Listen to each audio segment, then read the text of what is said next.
So I built 7 free AI tools for teachers, and they keep your students' data off the internet.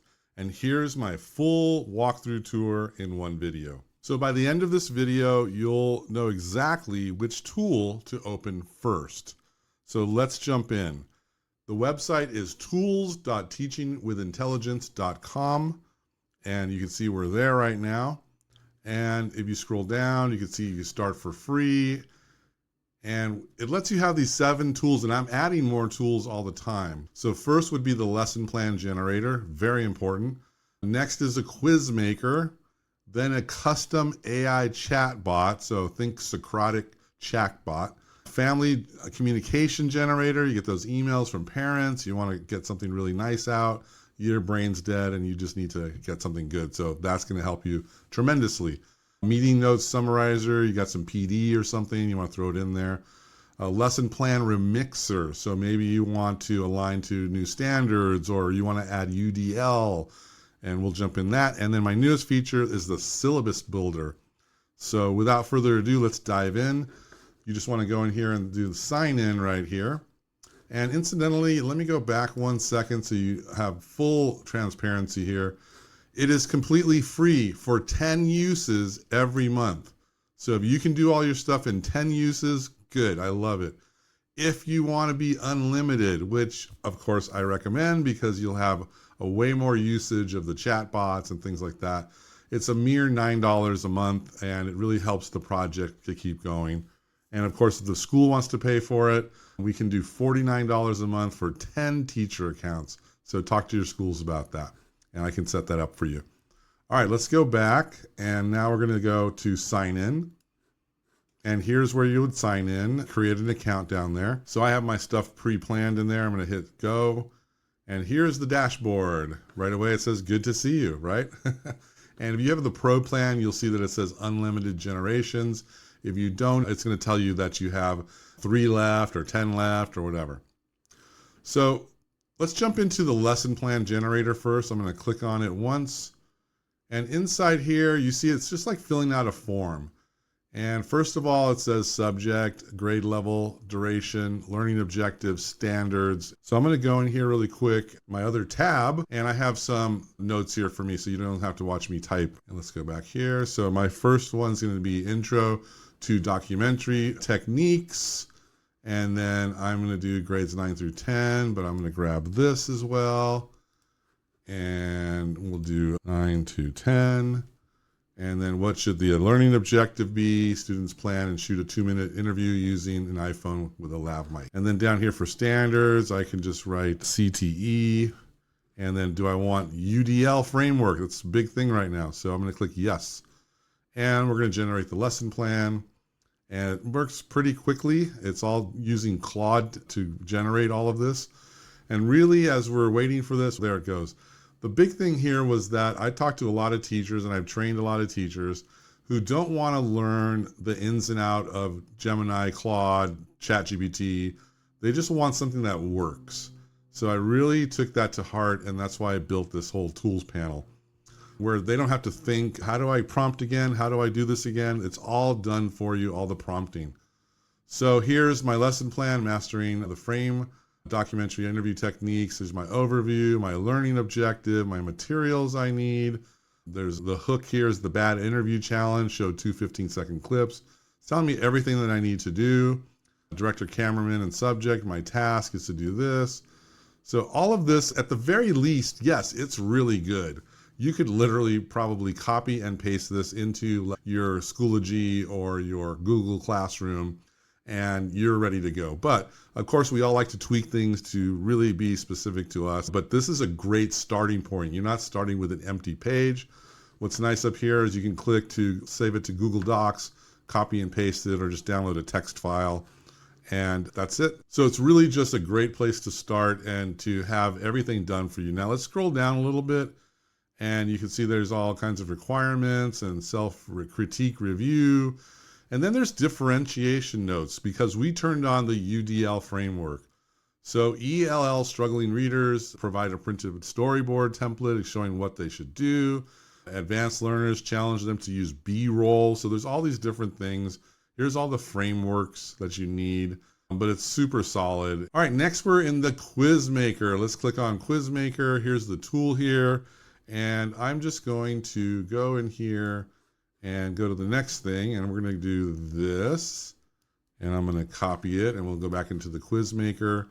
So I want to do camera shot types, wide, medium, close up, over the shoulder. I'm going to do, once again, 9th through 10th graders. And number of questions, I'll leave it 10. Multiple choice, I can do mixed here. Medium difficulty, what should we call this? We're just going to call this camera shots. And then we'll generate the quiz. It'll be over here. Once again, you can copy and paste it, download a text file, and then have a Google Doc. So here's our quiz maker. It's telling me multiple choice, what shot is typically used to establish a setting or location of a scene. And it says a medium close-up, a wide shot, whatever. True or false, a medium shot usually frames a character from the waist up. So that's true. The next one's a short answer. Describe a primary emotional purpose of a close-up using a close-up shot. And then multiple choice. But you can see it's already designed this great little quiz for me. I can copy and paste it into Google Docs. I can then go into Google Forms if I want to, or Quizlet, and then just copy and paste them randomly in there as well. So that is the quiz maker. Let's go to the AI chatbot really quick. And this one's super powerful. People really love this that used it so far. So let me go into my chatbot builder. I'm just going to call it Storyboard Coach. And we're going to go back in here. We'll create our first chatbot, subject, Storyboard Coach. And then we're going to give it instructions here. And that's the big important thing of the chatbot. So grade level, I'm going to do again 9 through 10. And we're going to go right here and tell it what it is. And then I'm just going to create the chatbot. So now here's the Storyboard Coach Tutor. And I can now paste this. So I'll copy this. And we'll open up a new tab here. And what's nice about it is that I would put my name. So I'm going to say Mr. B, and I'm going to start chatting. And so now I can ask it, how many panels do I need for a short 2-minute movie? And let's see if it has the answer. Great question. This is a documentary. So how often do you think of an image on the screen will change to show something new to the audience? I would say every 10 seconds. Let's see what it says. If the camera angle or image changes every 10 seconds, how many total images would you need to fill up 120 seconds of film? So I'm going to put 12. And then let's see what it says. Exactly. Having 12 panels is a great way to map out your key moments. So you see what's nice about this? If you see the flow of the Socratic tutor, it could have said on the first question that I asked that it could have just said, oh, it's 5 or whatever. It could have come up with something random, but it's asking you more questions. So now the guys they're starting to think, oh, wow, okay, so now I understand if it's every 10 seconds, I'm going to want to divide that into however long my film is. So the chatbot is super powerful, and you can just give that out to the students, and they just have to log in with their name. It doesn't keep any information, and it's gone after they delete it. And see, when I come back, I can see there was one student conversation, and I can click on this view chat to open up another panel to show me what the chats were that people had. Okay, let's go to family communications. And this is a super simple thing, but it's really powerful for teachers. I'm going to go in here and just copy this once again. Press Command C. We'll go back, and this is what I need. Email parents about a film festival screening night, a warm, professional tone. And here it's a general update, or I can click and say urgent matter, positive news, meeting requests. I'm just going to do general update. Then I wanted it supportive. I want it informational. So I'm just going to do informational here as well. My name is Mr. B, and school name would be San Marino High School. And we're going to generate that email really quick, and let's see what it does. So here's my subject, invitation to this film festival, dear families. Writing to invite you to a very special event in our school community. On Friday evening, we will be hosting our annual Student Film Festival screening night at the high school auditorium. And it goes into it, gives the details, which I could have put in there, and I can always go in there and change later. And it just tells you all of this, looking forward to light refreshments, all kinds of things that I wanted to do. What's nice about this too is you'll see down below, I can translate this into Spanish or Mandarin, or if there's other languages you want, just message me. I'll make sure they're in here. And then that way you can send them out to multiple people that would come to the screening. Okay, let's go back to the dashboard once again. Meeting Notes Summarizer. How often do you go to these PD trainings or whatever they put out, weekly meetings, and you take a bunch of notes and you look at them later and you're like, what was that about? So now we're just going to paste them in here. Okay, this is from a PD training in August last year, LAUSD curriculum coach. And down here, I'm going to choose just other, because it wasn't a parent meeting or anything. And I'm going to say summarize the notes. And now it's going to summarize them. Once again, I can copy and paste these. I can do whatever. So it goes from things like this, started late, and again, it really breaks it down to what the core essence of it was. So it's really powerful and nice. Export to Google Doc, text, or copy and paste. Here is the lesson plan remixer. So you can paste in a full lesson plan that you have, and then you can choose up to 3 goals that you want. So make it more engaging, apply UDL principles once again, align it to standards. If I check that, a whole bunch of standards will come up here. And I can actually type my own here. And what's nice is that I had a South African teacher reach out to me seeing that these tools would work for them. And I'm actually doing a TikTok video about it. But what's nice is, yes, they use something called CAPS. And they have to just type it in here, CAPS, and then the subject. And then maybe even down here, give it some context. And then punch in the lesson plan there. And now it's going to align it to the standards of the CAPS. And I don't know if they use UDL down there as well, but they certainly can use make it more engaging or make it for the sub, shorten it. Maybe it's too long, or differentiate on multiple levels. It's got most of the standards that we use. This is really a lot of California or Common Core stuff, but you can absolutely type your own in here and then just click Remix My Lesson.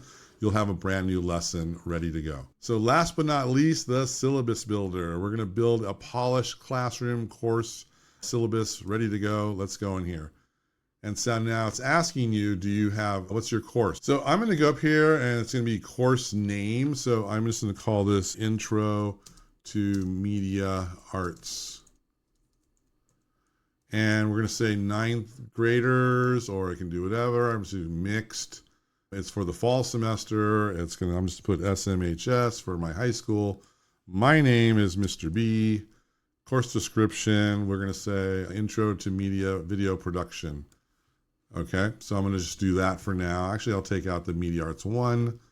We'll just do Intro to Video Production, and we're gonna go using iPhones and iPads and Adobe Premiere Pro.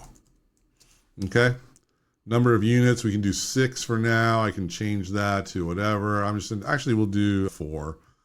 It's a smaller kind of course. I can mix up my grading breakdown how I want it. So 40% for something, whatever. I can add categories. Class policies, is there any late work policies? I'm gonna say up to 2 days. So we'll do that.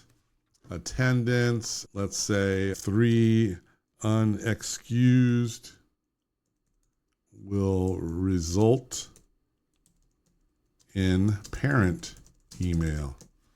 Device policies, phones in pocket until asked to use. And AI policy allowed to brainstorm. Okay. And then include my pathways here for CTE, or I can align to other standards. I can put whatever I want in here. Warm, friendly, professional, motivational. I'm gonna do motivational. And then I'll generate my syllabus. And let's see what it comes up with. So how often, when you do your syllabus, how long does it take you to do it? I know that's a weekend at least for me. So here we go. Welcome to Intro to Media Arts, a dynamic hands-on exploration of visual storytelling in the digital age. This course is designed to transition students from passive consumers of media to skilled creators by utilizing powerful tools already in their pocket. So right there, it's, oh, this is cool. I want to take this. And then learning objectives here, unit pacing. These are all the things we're going to go through. Oh, it has Kuleshov effect. That's really cool. For those that don't know what that is, it's very cool. But anyway, late work, attendance, etc., closing note. I can download this as a PDF if I have on the Pro plan. I can export it to a doc, whatever, and we're good to go. So you can see how this will just really get you up to speed and going and not have to really dive into learning the ins and out of AI. I know for a fact that many of you don't want to deal with this. You want something that's click and go and extremely affordable. So I think I made that here free for 10 uses every month. It regenerates every month. And then $9 a month for full usage of it. And you can stop at any time if you don't need to keep going, and then come back again and join up. So that's the tools. I hope you love it. I love it. It's been great. And I've gotten some great feedback on it. If you have other ideas for tools for me to add, absolutely hit me up on TikTok, or you can send an email to me at db@davidbasulto.com. I hope you're having a great day and a great summer, and I'll see you guys soon.